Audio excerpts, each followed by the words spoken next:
ஐயா, அதாவது இந்திய கிரிக்கெட் வாரியம் நான் ஆட்சிக்கு, அதாவது சீமான் வந்து ஆட்சிக்கு வந்தா சரி இந்திய கிரிக்கெட்டோடு தமிழ்நாடு கிரிக்கெட் ஊழியர்கள் ஃபுல்லா நான் வந்து மோத வைப்பேன். சரி, மோத வச்சு உலக நாடுகள்கிட்ட போய் நான் தமிழ்நாடு கிரிக்கெட்டை வந்து மோத வைப்பேன் அப்படின்னு சொல்லி சொல்றாரு.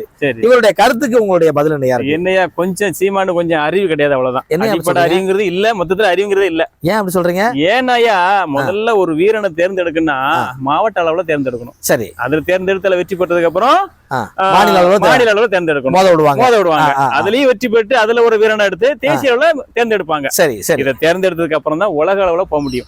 உலக போட்டிக்கே தகுதி இருக்கு. டைரக்டர்லாம் தமிழ்நாட்டுல இருந்து அப்படியெல்லாம் முடியாதுயா. இதுதான் அடிப்படை. சரி, ஏன்னா போன உடனே முதலமைச்சர் ஆக முடியாது. ஒவ்வொரு இதுகளா தாண்டி தான் ஆமா சட்டமன்ற உறுப்பினர் வந்து எல்லா எம்எல்ஏ செயல்பாடுக்கு மக்களுக்கு நம்பிக்கை வரணும். அதுக்கப்புறம் தான் இவரை பகச்சனோட வைக்க முடியும். அதே போலதான் இதுவும். இப்ப வீட்டுல அதாவது எடுத்துக்கிட்டா என்னையா, வீட்டுல குழந்தைய பத்து எடுக்காரு, உடனே பெரிய பிள்ளை ஆயிருதா, அது சின்ன குழந்தை ஊறுது, அப்புறம் தாண்டுது, நடக்குது. அதுக்கப்புறம் தான் இது போலதான் எல்லா படிப்படியா இது போலதான் எல்லா வளர்ச்சியும். சரியா, இப்ப ஒரு சின்ன சந்தேகம், அதாவது என்னன்னா இந்திய கிரிக்கெட்டோடு தமிழ்நாடு கிரிக்கெட்டை மோதுவங்கிற, இப்போ இது எப்படி என்ன அர்த்தத்துல சொல்ல வர? அதுவும் கொஞ்சம் அறிவு கம்மி தான். எப்படி சொல்றீங்க? ஏன்னா அமெரிக்கா நாடு தான் சொல்றோம். ஆமா, அது போக அரபி நாடு தான் சொல்றோம். சரி, இந்தியா நாடா இந்தியான்னு சொல்ல முடியும். இந்தியாவுக்குள்ள இருக்க அனைத்துடையதும் மாநிலம் தான், மாநிலம், நாடு கிடையாது. கேட்டீங்களா? தமிழ்நாடு, ஆந்திரா நாடு, தெலுங்கு நாடு, கேரளா அதெல்லாம் மாநிலம். தமிழ்நாடு என்பது ஒரு மாநிலம், அவ்வளவுதான். இது வந்து நாடு கிடையாது, மாநிலம். ஆனா இந்தியா என்பது தேசிய கொடி ஒண்ணுதான். ஏன்னா இவரு பேசுறத பார்த்தா அது ஒரு மாநிலத்தை ஒரு கொடி உருவாக்கி தேசத்துல பண்ணக்கூடிய அளவுக்கு இவர் பேசுறாரு. ஏன்னா அப்படி ஒரு முட்டாள்தனமான கேள்வி கேட்கறா இவருக்கு எங்கே அறிவு இருக்கும்? இவர் வந்து அதே போல அதை மோதுனா அது போகிறதுக்கு சாத்தியம் இருக்காயா? இல்ல, வாய்ப்பு இல்ல ஐயா.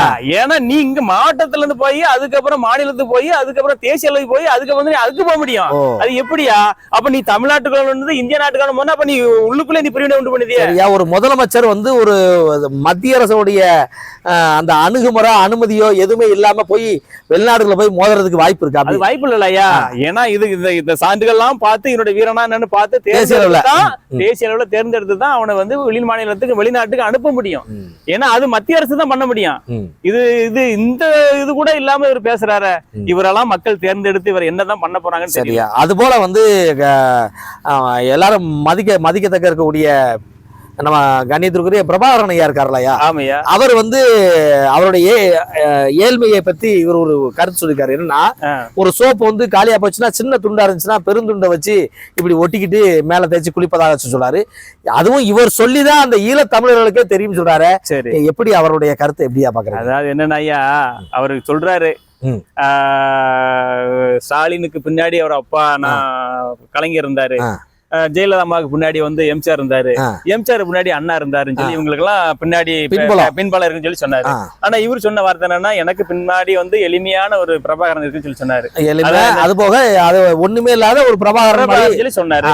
ஆனா என் வயசுக்கு தெரிஞ்சு இவங்க எல்லாம் பார்க்கும்போது முதலமைச்சர்கள் சொல்றாங்களா, இவங்க எல்லாம் பார்க்கும்போது இவங்க எல்லாம் இந்த நாட்டுக்குள்ள மட்டும்தான், மாநிலத்துக்குள்ளதான் இதா இருப்பாங்க.